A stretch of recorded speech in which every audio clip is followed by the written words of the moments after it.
Ships in the making, bound for a distant shore, world for the taking, men gone forevermore, boarding and setting sail. Sexto Continente, dirigido por el obispo de Orihuela, Alicante, Monseñor José Ignacio Munilla.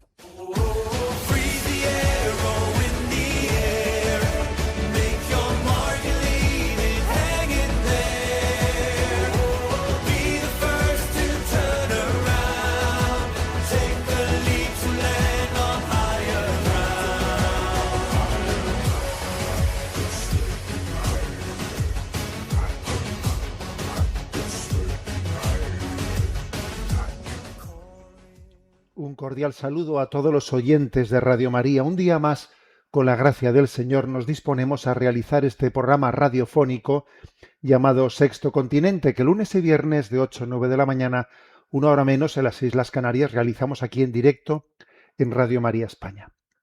Hoy es 3 de agosto y en el programa de hoy pues queremos analizar, hacer una lectura desde esa perspectiva de la doctrina social católica de lo ocurrido en Ceuta o de lo que está ocurriendo en Ceuta.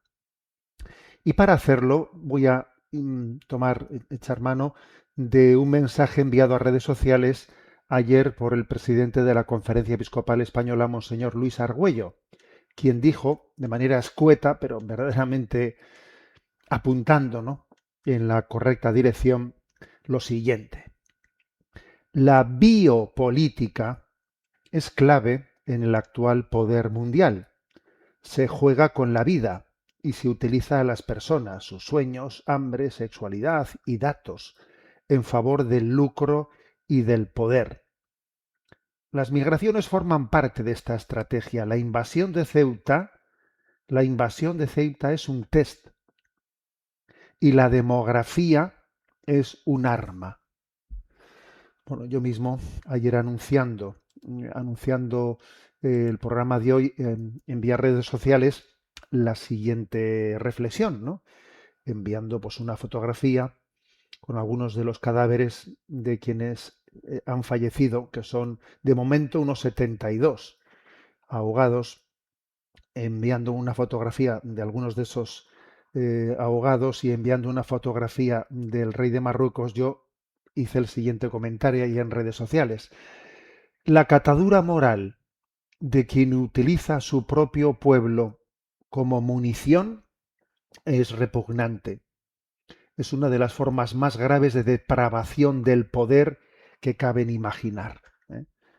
Bueno, a esto es a lo que se refería Monseñor Luis Argüello cuando hablaba de que la demografía es un arma, o que esto es una especie de biopolítica, ¿no?, de utilizar a las personas como un test. Te lanzo por delante y a ver qué ocurre.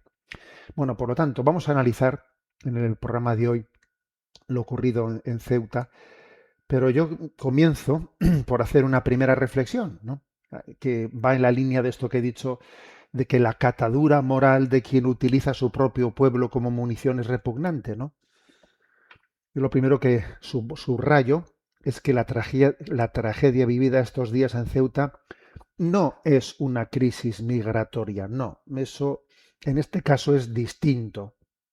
Es más bien la utilización de la demografía en el juego geopolítico como un arma, ¿eh? Decenas de miles de personas han sido empujadas hacia la frontera española dándoles falsas expectativas, y el resultado provisional es estremecedor, ¿no? Cerca de 100 muertos, centenares de heridos, miles de vidas utilizadas como piezas en una estrategia política, además del pánico y del miedo infligido en la gente honrada de Ceuta, del desgaste de la imagen de España. Bueno, obviamente eso tiene responsables, ¿no? El primer responsable, obviamente, es quien lo provoca. Por eso yo he dicho que es repugnante que se haga eso, pero también hay responsabilidad de quien hace dejación de su deber, ¿no? Dejación de defender la integridad de una nación, de custodiar unas fronteras, y dejación, obviamente, porque, porque obviamente esto ocurre porque nos dejamos chantajear, obviamente, ¿eh? Entonces, luego las responsabilidades son distintas de quien lo provoca y de quien hace dejación de la respuesta que debe de dar, ¿no? Pero bueno, vayamos a lo primero, ¿eh? La primera responsabilidad obviamente es a quien lo desencadena, ¿no? Y yo en el mensaje enviado a redes sociales digo que un gobernante que induce a decenas de miles de sus propios ciudadanos a lanzarse a una frontera alimentando falsas expectativas, exponiéndolos a un riesgo gravísimo, traiciona uno de los primeros deberes de una autoridad, ¿no? Que es proteger a los suyos, vamos. Entonces, cuando los ciudadanos dejan de ser considerados personas con dignidad y pasan a ser instrumentos de una presión política, pues es que la política ha degenerado en cinismo al máximo grado, ¿no? Resulta difícil imaginar un mayor fracaso moral que utilizar a los tuyos como arma arrojadiza, ¿no? Contra el país vecino. Imaginaros un padre y una madre que le dice a sus hijos, venga, iros contra aquel de enfrente, ¿no? Sabiendo que los está lanzando al abismo, pero el caso es que utiliza a mis hijos para eso, ¿no? Lo cierto es que cada uno de esos fallecidos tenía un nombre, una familia, no eran peones, ¿no?, de un tablero geopolítico, no eran munición diplomática, eran personas, creadas a imagen de Dios, con los cuales han jugado sus dirigentes, ¿no? Y entonces resulta especialmente grave que quienes provocaron esa situación pretendan ahora presentarse como si esto no iba conmigo, ¿no? Hay que hacerse obviamente la pregunta de quién ha creado las condiciones para que esto ocurra, ¿no? Y por cierto, esto no exime de responsabilidad a nadie, ¿eh? Porque España también tiene el deber de proteger sus fronteras con proporcionalidad, humanidad, respeto a la legalidad, y también la Unión Europea, que tiene también sus responsabilidades. Pero vamos a ver, no confundamos los planos. Aquí la causa inmediata, pues ha habido una estrategia, es la decisión consciente de convertir a decenas de miles de personas en un ariete. Entonces, yo insisto como afirmación de partida, cuando un gobernante juega con la vida de su propio pueblo, es que no se puede caer más bajo. O sea, nunca debería de admitirse, ¿no?, la instrumentalización de los seres humanos como si fueran proyectiles, ¿no? Porque de lo contrario, pues digamos que la vocación de los dirigentes, de aquellos que han recibido una vocación política, pues la verdad es que acaba siendo verdaderamente maquiavélica, por no decir demoníaca. Sexto Continente es un programa que tiene interacción con los que sois usuarios de redes sociales en X y en Instagram a través de la cuenta @obispomunilla y en Facebook a través de mi página personal que lleva el nombre de José Ignacio Munilla. Los programas anteriores los tenéis a vuestra disposición tanto en el podcast de Radio María como en el canal de YouTube En Ti Confío, como los canales de iVoox, Spotify, Amazon Music, y también puede accederse desde nuestra página web multimedia www.enticonfio.org, donde podréis encontrar también otros muchos materiales, ¿no? Y por último, para quienes prefieran la comodidad del WhatsApp, pueden darse de alta para recibir los programas de Sexto Continente y además también un comentario a la homilía diaria. Pues os podéis dar de alta en el canal que tiene el número. Lo que tenéis que hacer es guardar en vuestro teléfono este número que voy a dar y luego enviar a ese número un mensaje WhatsApp diciendo alta. El número es, si se manda el mensaje desde fuera de España, más 34, y el número 625 568 568, 625 568 568. Bueno, vamos adelante y como he anunciado, pues la pregunta es, ¿qué lectura hay que hacer de la crisis de Ceuta, ¿no? Pues intentando inspirarnos en la doctrina social católica.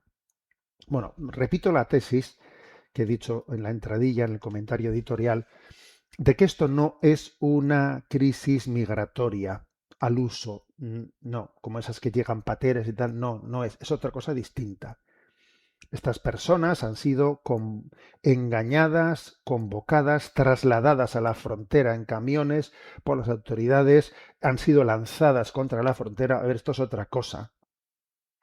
Esto es más bien un ataque geopolítico contra la soberanía de España en forma de invasión temporal, con el objetivo de desgastar la imagen de España y de hacer chantaje en los asuntos que interesan a Marruecos y de presionar para cuestionar la españolidad de Ceuta y Melilla, territorios que nunca fueron parte de Marruecos ni del protectorado de Marruecos en absoluto. Históricamente nunca lo fueron.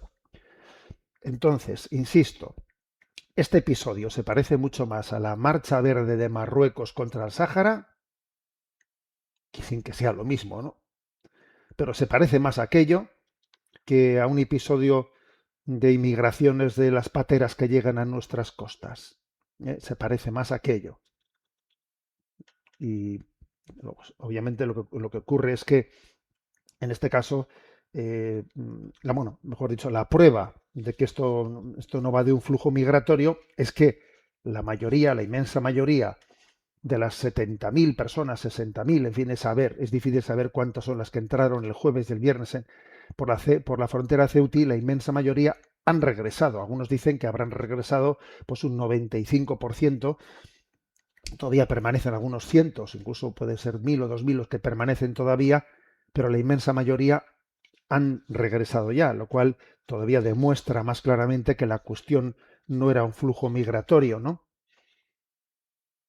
Además es que es evidente que estará una movilización coordinada, que extraordinariamente coordinada, alimentada con rumores, desinformación, incluso con una especie de desaparición del control fronterizo en Marruecos. Cuando llega el momento, de repente allí los que están cuidando, los policías marroquíes hacen dejación, casi hacen huelga de brazos caídos y dejan que todo el mundo entre. O sea, todo esto estaba coordinado, ¿eh?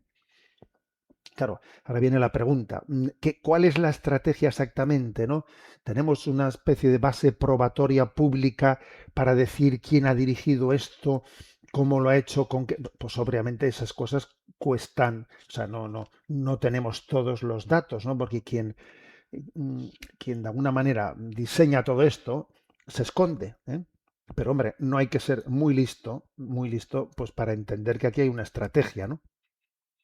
Entonces vamos a analizar algunas de las cuestiones claves, ¿no?, que han podido ser detonantes. Yo voy a distinguir entre las más inmediatas y las más de fondo. Las más inmediatas, pues yo creo que son sobre todo tres en concreto, ¿no? Una es la de la sentencia del Tribunal Supremo del 8 de julio sobre lo referido a las devoluciones en caliente. ¿Qué se entiende por devoluciones en caliente? Bueno, esto es un término con el que se designa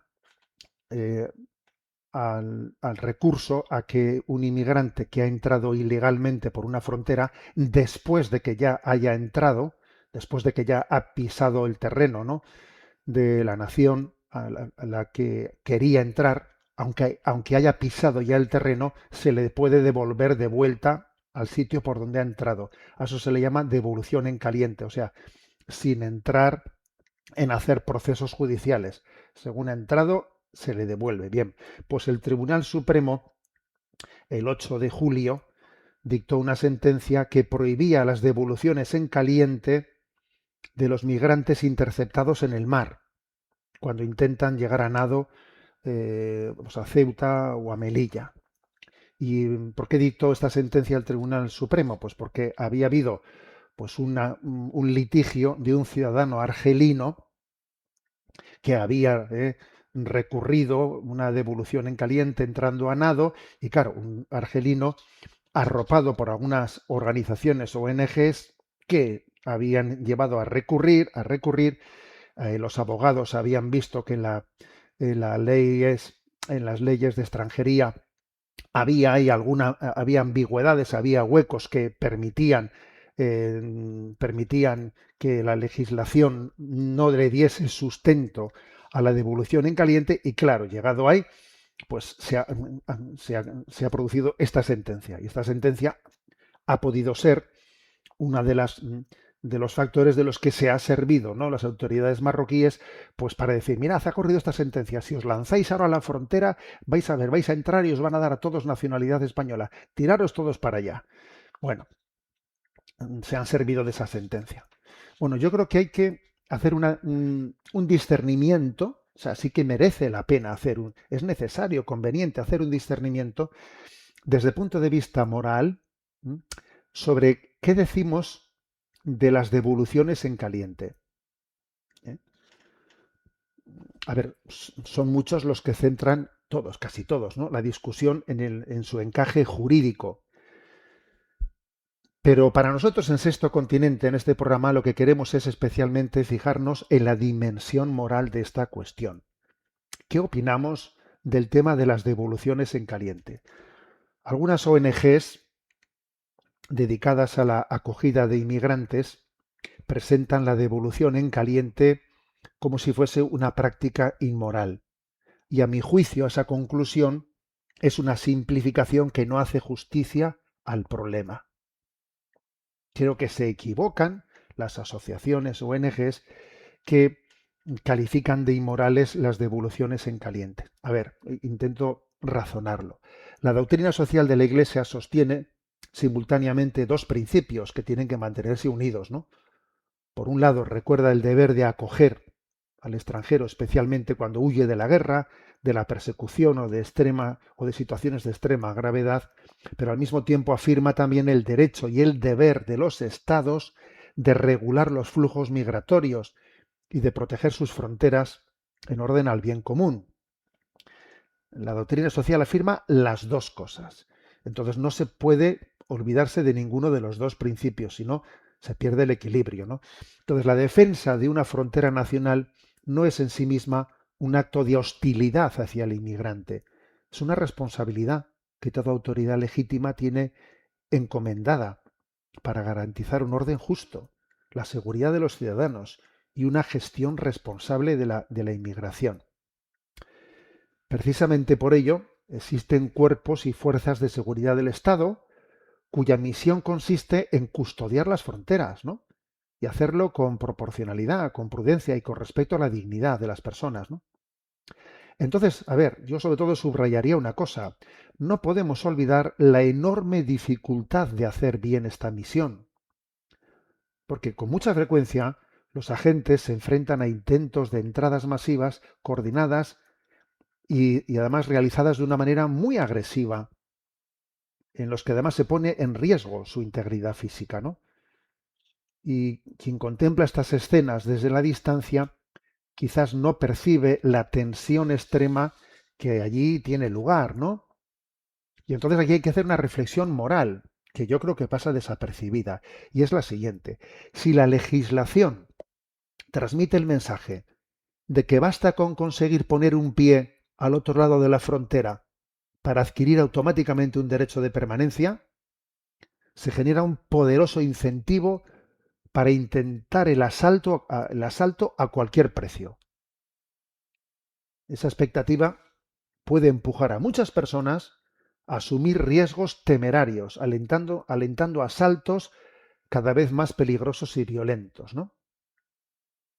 Pero por el contrario, si hay un sistema en el que aunque uno haya entrado, bien, se le puede devolver, entonces obviamente se facilita mucho las cosas y se le quita violencia a ese momento de que pongo el pie o no pongo el pie al otro lado de la frontera. Aunque lo pongas te van a coger y te van a volver para atrás. O sea, es que cambia mucho las cosas, ¿no?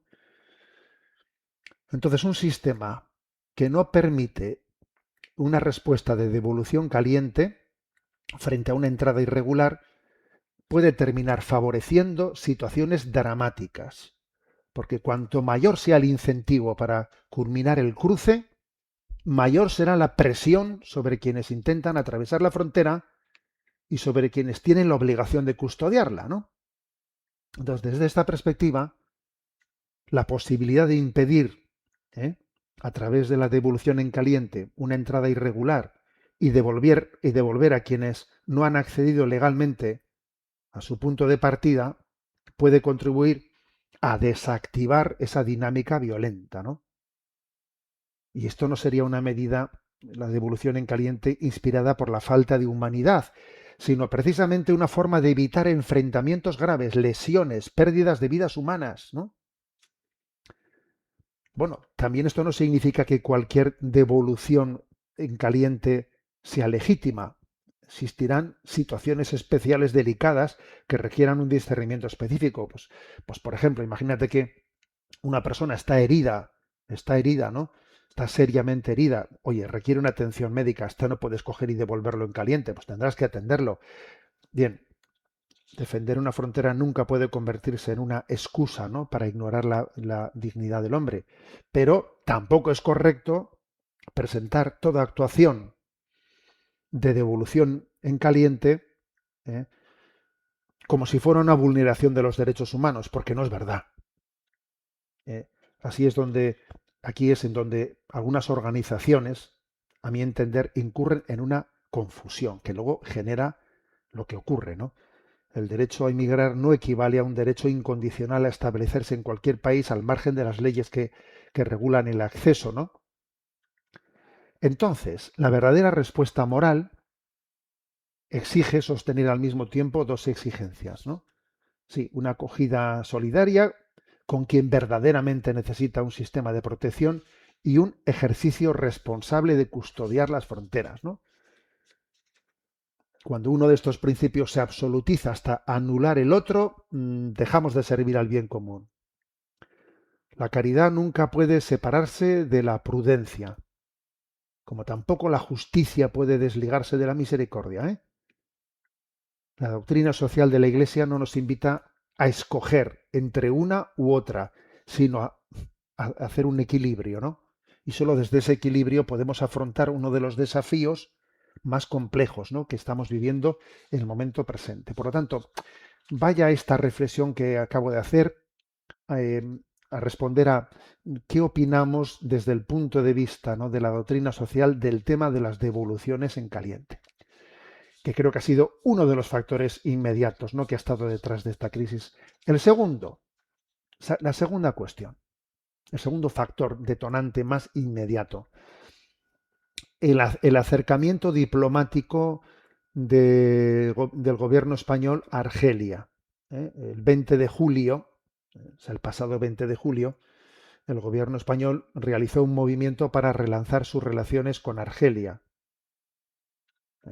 pues firmando acuerdos, etcétera, ¿no? Entonces, claro, dado que Argelia y Marruecos son rivales históricos en la región del Magreb, este acercamiento ha podido ser percibido por Rabat, por Marruecos, como un gesto de deslealtad y de desaire hacia nosotros, ¿no? Bueno, pues que, vamos a ver, o sea, ¿qué Estado es el que pretende que tenemos que ser enemigos de sus enemigos? O sea, vamos a ver. O sea, yo para tener una buena relación contigo, tú me obligas a ser enemigo de tus enemigos.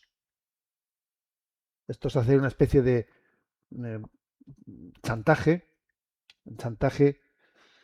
de lo que decía San Juan Crisóstomo, que es el amor diabólico. Esta es una frase de San Juan Crisóstomo que no sé si la conocéis, que dice, el amor diabólico es creerse obligado a odiar a alguien por amor a una persona. O sea, yo si amo a una persona, tengo que odiar a la persona que éste odia. Si tú eres mi amigo, tienes que ser enemigo de mis enemigos. Pero bueno, ¿pero qué es eso? ¿Pero qué es eso?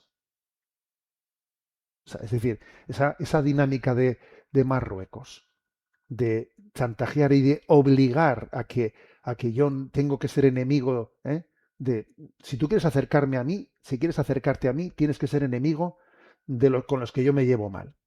O sea, es algo patético, es algo diabólico. A esto le llamaba San Juan Crisóstomo el amor diabólico. Tercer elemento que ha podido ser detonante en esta crisis, la nueva normativa para facilitar la nacionalidad española a los saharauis. Es algo que está en trámite, ¿no? Eh, ha podido ser una de las acciones que más ha molestado a Marruecos, ¿no? ¿En qué consiste esta nueva normativa, no? Se trata de una proposición de ley que concedería la nacionalidad española por carta de naturaleza a los saharauis que nacieron bajo la administración española en el Sáhara. ¿Eh? Entonces, los beneficiarios serían las personas nacidas en el territorio saharaui antes del 29 de septiembre de 1977, que es cuando España abandonó el Sáhara. Incluso también ahí se abre vía para también nacionalizar a los descendientes directos en primer grado. Bien, entonces esta es una iniciativa que está en trámite, que fue impulsada por un grupo político, por Sumar, y que fue aprobada en la Comisión de Justicia del Congreso el 23 de julio, también muy recientemente, con el voto a favor del PSOE, con la abstención del Partido Popular, que está pendiente de votación, y que bueno, a ver, la verdad es que que puedan tener la nacionalidad española aquellos que nacieron en el Sáhara cuando el Sáhara era territorio español, hombre, yo creo que tiene o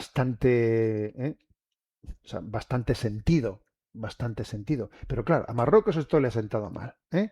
Le ha sentado mal. Pues ¿por qué? Porque es recordarle, de alguna manera, es recordarle que tiene ahí una población sometida que, por otra parte, hay que decir que el gobierno español ha cedido a un chantaje inmoral, ¿no? Porque aquí una de las sorpresas de esta legislatura del gobierno de Pedro Sánchez es que sin comerlo ni beberlo y sin haber hablado con nadie, con nadie, de repente cambió la posición del gobierno español, que pasó a aprobar y dar por bueno pues que Marruecos tuviese la soberanía sobre el Sáhara, olvidando todas las disposiciones de la ONU, etcétera, etcétera. De repente cogió y cambió y dice, no, pero bueno, ¿pero qué ha pasado? Pues obviamente que hemos cedido a los chantajes, ¿no? Dentro de esa especie, bueno, y que una cosa es que se diga que hay que tener buena relación con los países vecinos,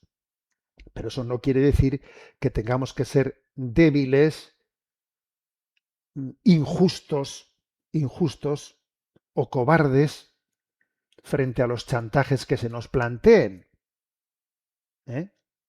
Porque, vamos a ver, pues porque uno también tiene que saber defender las cosas en justicia, ¿no?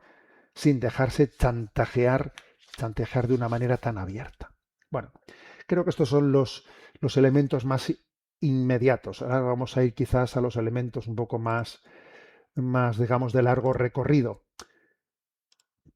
Como estamos muy cerca de la fiesta de la Transfiguración del Señor, que es el día 6 de agosto, vamos a escuchar esta canción de Javier Bru, La Transfiguración.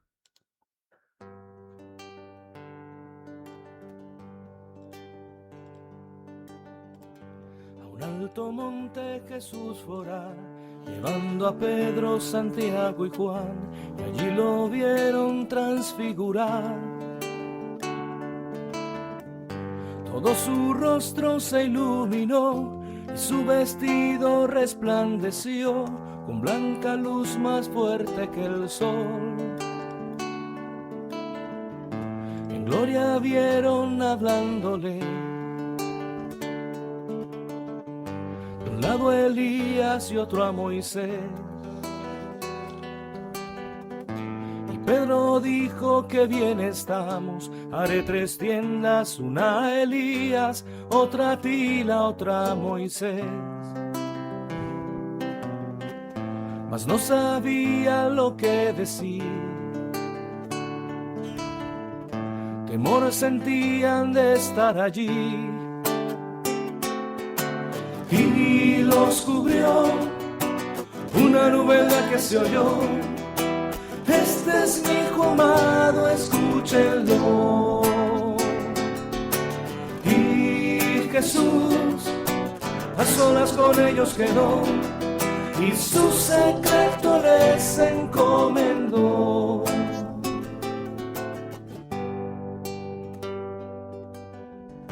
Cumplido el tiempo en Getsemaní, pide a ellos mismos orar allí, mientras con sangre suda al pedir. Si quieres, Padre, aparta de mí el cáliz que me va a consumir, mas beberé si has dispuesto así. La luz que el mundo a cruz condenó, y sus vestidos manchó en dolor. Aun con el rostro desfigurado, la nueva alianza nos ha entregado, y Dios Padre lo exaltó. Pues si el Tabor quieres contemplar, hay un calvario por superar, y los cubrió una nube en la que se oyó: este es mi hijo amado, escúchenlo. Y Jesús a solas con ellos quedó, y su secreto les encomendó. Y los cubrió una nube en la que se oyó: este es mi hijo amado, escúchenlo. Y Jesús a solas con ellos quedó, y su secreto les encomendó.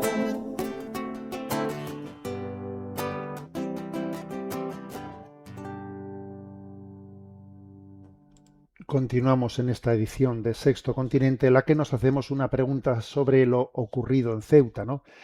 Que está teniendo pues un gran eco a nivel de opinión pública mundial. Y doy un paso más, ¿no? Creo que también hay datos cruciales para entender esto. Este asalto, esta invasión temporal, se produce en un momento de alianza estratégica entre Estados Unidos, Marruecos e Israel. Esta alianza se ha fortalecido a través de los acuerdos Abraham, ¿eh? Y el reconocimiento estadounidense de la soberanía marroquí sobre el Sáhara Occidental. ¿Qué es esto de los acuerdos Abraham? Los acuerdos de Abraham son una serie de acuerdos diplomáticos mediados por Estados Unidos en el año 2020 para normalizar las relaciones de Israel y varios países árabes y musulmanes. Fue un hito geopolítico, ¿no? Porque ahí se rompió el consenso de largas décadas dentro del mundo árabe. Era un consenso de no reconocer a Israel sin antes resolver el conflicto con los palestinos. Entonces ahí, digamos, se rompió ese consenso y en este caso, en el caso de Marruecos, el acuerdo supuso un trueque de alto nivel. Marruecos normalizó sus relaciones con Israel a cambio de que Estados Unidos reconociera su soberanía sobre el Sáhara Occidental. Y se comprometía a abrir un consulado en la ciudad de Daja, ¿no? Entonces, digamos, en Estados Unidos habría un consulado en el Sáhara español como si fuese Marruecos. Se hizo un trueque, ¿eh? Marruecos reconocía a Israel y a cambio Estados Unidos decía: la soberanía del Sáhara es de Marruecos, no es de los saharauis. Se hizo ese cambio. Bueno, entonces, señores, este es un tema de fondo muy importante, ¿eh? Es un tema de fondo muy importante. Y hay datos, ¿eh? Datos claves pues para entender esto, ¿eh? Por ejemplo, ¿no? Por ejemplo, hay un documento de abril que pasó bastante desapercibido, ¿eh? Que ha pasado desapercibido, pero que ahora de repente dice: cuidado con aquel documento. Era un informe que acompañaba el presupuesto de seguridad nacional de Estados Unidos. Un documento en el que se daba, ¿no? Se decía que las ciudades de Ceuta y Melilla son administradas por España, pero como que son un territorio marroquí. O sea, es decir, ese es un documento en el que, no de una manera oficial, pero estaba dentro de un documento del presupuesto de seguridad de Estados Unidos,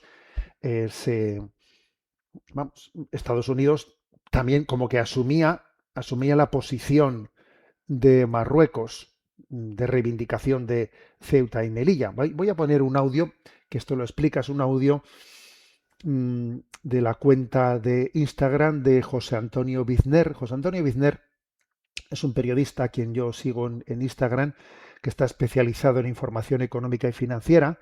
Es conocido por ser fundador y ejecutivo, director ejecutivo de Negocios TV, en donde en alguna ocasión he estado yo en alguna entrevista, ¿no? Es un canal centrado pues en economía, en empresas, en geopolítica. Bueno, pues este hombre, fijaros con qué precisión da noticia de este documento, de la existencia de este documento que tiene fecha de abril, ¿eh? Estamos ya en agosto y tiene fecha de abril. Lo escuchamos. Hay una frase escrita en abril en un documento presupuestario de Washington que en España casi nadie leyó.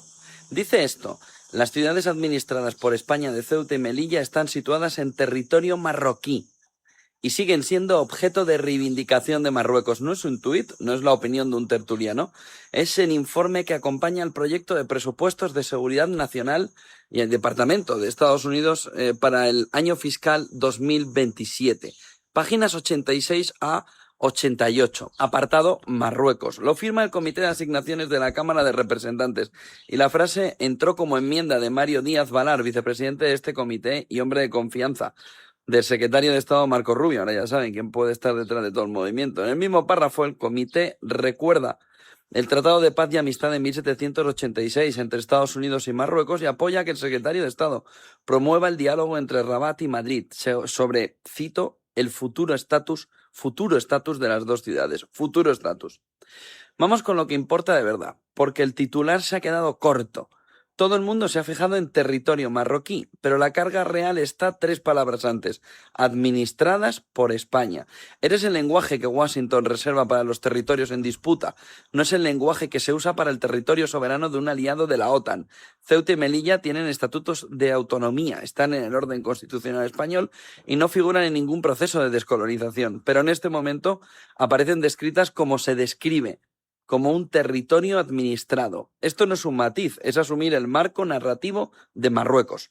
Ahora seamos rigurosos, que es lo que tenemos que ver en todo esto. Este texto no es vinculante, es un committee report, orienta prioridades para la administración, pero no cambia la ley ni la posición oficial de Estados Unidos, que sigue reconociendo a Ceuta y Melilla bajo administración española. Pero hay un detalle que sí cuesta dinero. En ese mismo informe se proponen 40 millones de dólares para Marruecos en programas de seguridad y en programas militares. Y hay un contexto. Estados Unidos reconoció la soberanía marroquí sobre el Sáhara Occidental en 2020. Marruecos ha reforzado desde entonces su posición con Washington y esto llega en el peor momento de la relación entre Madrid y la administración Trump. Es la primera vez que un órgano de la Cámara Baja estadounidense cuestiona por escrito y de forma explícita la españolidad de las dos ciudades. El documento se publicó a finales de abril. Tardó semanas en contarse por aquí, de manera colateral. Que no sea vinculante no significa que no importe, significa que todavía es solo papel. Pero ojo, porque la crisis que hemos vivido de Ceuta y Melilla, la crisis que se está viendo con Marruecos, tiene una profundidad muchísimo mayor de lo que pudiéramos pensar. Y sobre todo, esto no ha terminado. Bueno, es un análisis que yo creo que merecía la pena escuchar, para entender las cosas de fondo. Añádese a esto otro dato, y es que el embajador de Israel en la ONU, Danny Danon, es el embajador de Israel en la ONU desde hace 2 años, pues él, el día que comenzó esa invasión de Ceuta, el 30 de julio, publicó en su cuenta de Twitter un mensaje dirigiéndose a España en donde sugería, abro comillas, debería explicar al mundo, España, por qué mantiene enclaves coloniales en África. Eso lo decía el embajador de Israel en la ONU, en el momento en que tenía lugar esa invasión. En definitiva, que esto no es una crisis migratoria, es una estrategia, obviamente, ¿no? Ha habido un meme de esos que corre por redes con mucha sorna, pero a mí me parece que con mucho acierto, que se les ve a Trump, a Netanyahu y a Mohamed VI, el rey de Marruecos, a los tres, hablando, cada uno desde su despacho, hablando entre ellos por teléfono, y el meme reza, el auténtico efecto llamada. Se están llamando por teléfono, ¿no? Entonces, a ver, es falso que esto sea, lo que ha acontecido sea una crisis migratoria, ¿no? Es más bien un ataque geopolítico contra la soberanía de España en forma de una invasión temporal, ¿no? Entonces, es que es muy importante llamar a las cosas por su nombre, ¿no? Eso es como cuando, por ejemplo, ha habido pues, la crisis de los incendios en España tan terrible que todavía no han terminado, ¿eh?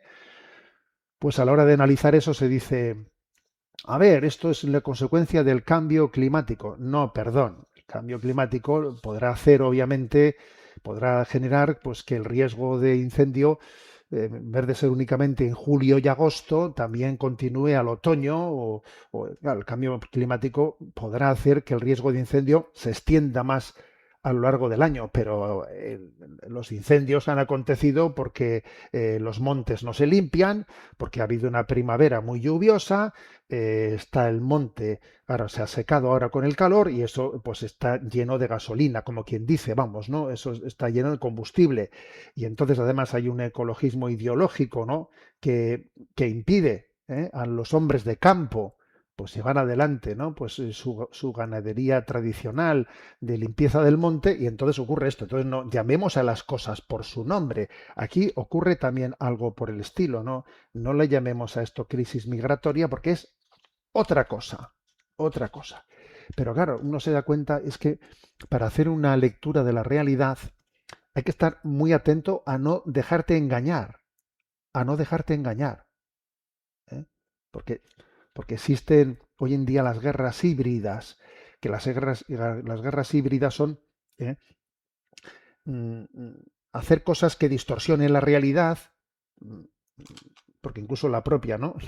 Ha habido varios gobiernos, como el de Italia, el de Finlandia, o sea, que enseguida han puesto el grito en el cielo pues, por el riesgo de la inmigración de las fronteras. Cuidado, que ahora estamos hablando de otra cosa, lo cual no quiere decir que no exista un problema serio, ¿no? de un equilibrio en la regularización de las migraciones, pero esto es otra cosa, ¿no? Entonces, que Dios nos dé, capacidad del conocimiento de la realidad, un juicio equilibrado en el conocimiento de la realidad y yo diría, integridad en nuestra forma de abordar la realidad, una integridad. Y no hay mejor manera de ser íntegro que actuar en justicia. No estratégicamente, porque detrás de esto todo son estrategias. No hay un criterio de justicia. El criterio de justicia sería decir, a ver, el pueblo saharaui, ¿qué derechos tiene? ¿Qué sentencias se han dado en la ONU con respecto a sus derechos? O sea, no se actúa en justicia, se actúa estratégicamente como intercambiándose cromos, como cuando éramos pequeños y nos intercambiábamos cromos entre nosotros. Estamos hablando de personas, de pueblos, con los cuales se está jugando, ¿eh? La geoestrategia, ¿no? Pues como decía ese correo electrónico al que he hecho referencia al principio, ¿no? De Monseñor Luis Argüello, es que al final las migraciones se manipulan como una biopolítica, como un arma de estrategias geopolíticas, ¿no? Que obviamente creo que es terrible. Bien, hasta aquí este comentario. Vamos ahora a tener un momento de participación de los oyentes. Sabéis que hay un correo electrónico habilitado que es sextocontinente@radiomaria.es, sextocontinente@radiomaria.es, y a Rocío, que está en la emisora, le vamos a pedir que nos presente las preguntas que hemos seleccionado. Buenos días, Rocío. Muy buenos días. Pues la oyente Laura nos trae a consideración un tema de actualidad. Buenos días, monseñor. Ha llegado a mis oídos casos sonados de sacerdotes muy presentes en redes sociales que han dejado el sacerdocio. Personalmente creo que la mayoría de estos sacerdotes no habrían acabado dejando su ministerio si no hubieran expuesto personalmente con nombres y apellidos a las redes sociales. Muchas veces los cristianos, por no querer herir sensibilidades diferentes, no nos atrevemos a expresar con claridad lo que piensa la Iglesia, y ese buscar no incomodar a nadie suele afectar mucho a personas presentes en redes y al mensaje que transmiten. Por eso, quizás las personas que no tienen tan clara toda la doctrina deberían abstenerse de evangelizar en redes. ¿Qué opina usted? Bueno, vamos a ver, la verdad es que este correo tiene, o sea, aborda un tema muy importante, ¿no? Un tema muy importante, porque es cierto que ha habido casos en Italia, en España, etcétera, de algunos sacerdotes, algunos religiosos, pues que tenían una presencia bastante así influyente, ¿no? En redes sociales y que han dado el campanazo anunciando así en público su secularización, su abandono del sacerdocio. Y bueno, lo que dice esta oyente, ¿no? Lo que dice Laura, de que posiblemente si no hubiesen estado presentes en redes sociales, no se hubiesen secularizado, bueno, pues por lo menos no en este momento y no de esta manera, porque es obvio que tendrían las bases muy frágiles, ¿no? Pero es evidente que han sido, ¿no? Han sido víctimas de los riesgos de la sobreexposición que existe, los riesgos de la sobreexposición en redes sociales. Y creo, yo daría algún criterio a este respecto, ¿no? Algún criterio. Que básicamente estoy de acuerdo, con lo que esta oyente dice, pero algún criterio que diría es, a ver, nosotros, nuestra manera de estar en redes solamente se justifica para evangelizar. Y entonces uno tiene que estar en continuo discernimiento de cuánto hay en mi forma de estar presente, cuánto hay de evangelización y cuánto hay de mostrarme a mí mismo. A veces es muy claro, ¿eh? A veces es difícil distinguir esto, pero a veces es muy claro, ¿eh? Porque es que a veces es selfie por aquí, selfie por allá, y que parece que nos gustamos a nosotros mismos, ¿sabes? Y eso pinta fatal una exposición en la que al final el centro de lo que estás mostrando es tu persona. Luego, estar presente en redes sociales y desaparecer, conviene que yo decrezca para que él crezca, ese principio de Juan el Bautista, hay que integrarlos. Alguno dirá, jo, qué difícil es eso, ¿eh? Estar en redes sociales y aplicar el principio conviene que yo decrezca y que él crezca. Pues es que es clave integrar este principio.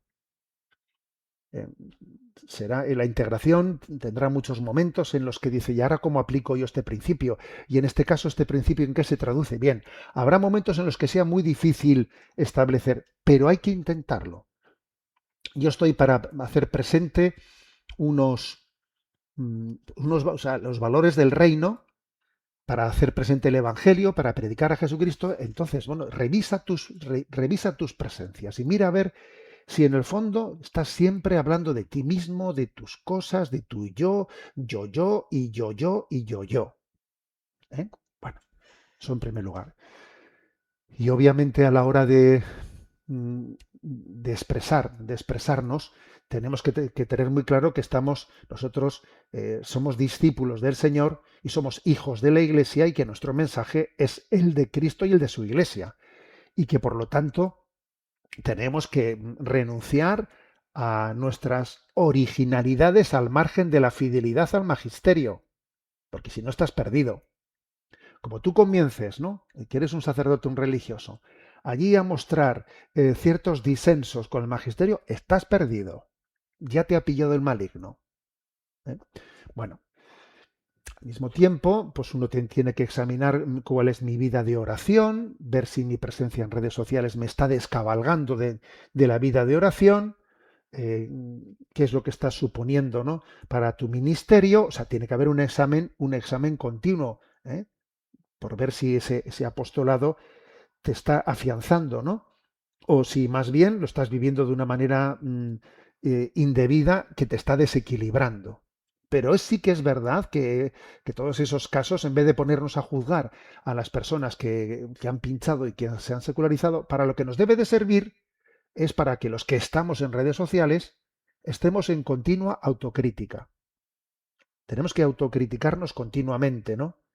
Porque ciertamente es un terreno súper resbaladizo, ¿no? En el que es muy fácil, ¿no? que podamos ser tentados. Adelante con la siguiente consulta. Nos escribe desde México Diego.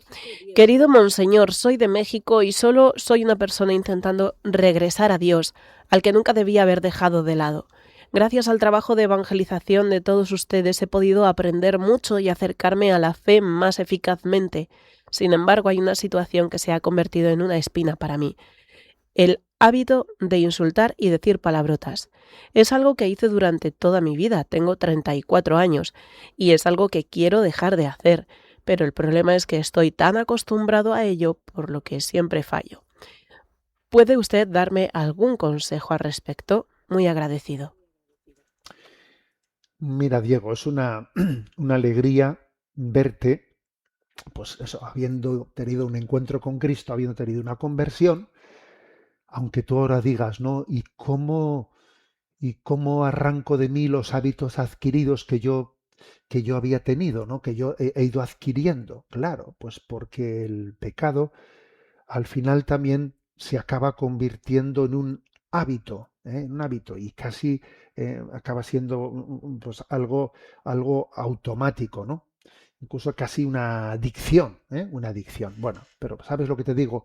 Yo creo que la clave está sin perder la paz y sin hacer las paces. Las dos cosas. No pierdas la paz, porque obviamente te va a costar arrancar esos hábitos, ¿no? Que casi, pues igual, a veces los que además hablamos de una manera pues muy espontánea, pues es que claro, se te cuelan latiguillos, se te cuelan. Sí, claro, si resulta que esos latiguillos son de palabrotas, pues es que es tremendo. Yo a veces me ocurre que estoy con algunas personas que tienen estos hábitos y lo pasan mal estando contigo, porque están con el obispo y se dan cuenta de que no se controlan a sí mismas y que acaban de decir una barbaridad hablando con el obispo, que se les ha escapado una blasfemia y se quedan los pobres humillados porque dicen, madre mía, estoy delante del obispo y se me está escapando esta palabra y la otra, y te das cuenta que hay personas que lo pasan muy mal. Otros no, otros tienen sencillamente, no, pues una falta de respeto pero los hay que sufren mucho, ¿eh? Entonces, yo te diría, mira, no pierdas la paz, pero sé perseverante, perseverante, perseverante, pidiendo perdón a Dios, pidiendo perdón a los demás cuando ves que has dicho una cosa indebida delante de los demás, disculpa, que se me escapan palabras indebidas. A veces pedir perdón es el punto de partida de arrancar un mal hábito, ¿sabes? Si yo sé que cuando digo algo indebido, después voy a pedir perdón, ya vas a ver tú cómo eso me va a ayudar a mí en reposicionarme. Entonces, sin perder la paz, no te desesperes, no te veas hipócrita, ¿eh? Pero sin hacer las paces, ¿sabes? Sin hacer las paces con un hábito que es indebido y yo voy a luchar, voy a ser perseverante y voy a tiempo y a destiempo, pues voy a seguir hasta el final. Tú además utilizas una expresión, se ha convertido en una espina para mí. La palabra espina me recuerda a San Pablo, ¿no? Que tenía una espina clavada, que pidió a Dios que le quitase esa espina. Y el Señor le dijo, mira, te basta mi gracia, sigue adelante, lucha contra esa espina. Tú, mira, pues el escenario de tu santificación será luchar contra esa espina. A veces esa espina puede ser, como es en tu caso, pues la falta de control de la lengua. Otras veces esa espina puede ser también pues, un acto de impureza que a uno le cuesta mucho controlar. Otras veces puede ser pues sentimientos de autodesprecio. Otras veces puede ser pues una forma compulsiva delante de la comida. A ver, hay muchas espinas, ¿sabes? Hay muchas espinas, cada uno sabe por dónde le aprieta el zapato. Pero lo importante es que la respuesta que obtuvo San Pablo, te basta mi gracia, ¿eh? El Señor manifiesta su obra en medio de nuestra debilidad. Bueno, tenemos el tiempo cumplido. Me despido con la bendición de Dios Todopoderoso, Padre, Hijo y Espíritu Santo. Alabado sea Jesucristo.